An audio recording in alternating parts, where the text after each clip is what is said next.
Hello. In this section, we're going to talk about how to keep the reader intrigued.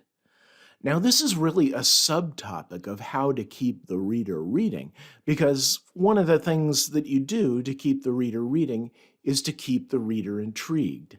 However, this one little supporting task was so important that I thought I would break it out and break it into subtopics.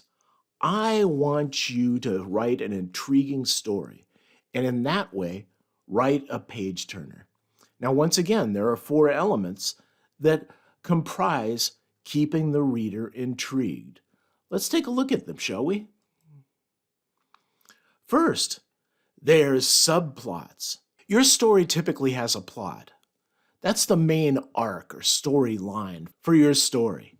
However, a single arc is not enough to fill up an entire book, close to 80,000 words. So what you need to have is subplots, little plots that resolve themselves in maybe 3 chapters, or maybe they span the entire book, or maybe they go all the way from this book and into the next book. It's an arc, a story arc that spans a series of books. But the truth is that if you want to write a book, you're going to have to know how to manage and juggle subplots. And I've got some recommendations. The next consideration is plot twists. So you have these many subplots. Well, now fool the reader. Have the plot take a left turn that was unexpected. Then we have red herrings. Now these are, they can go all the way from writer lies to misleading the reader.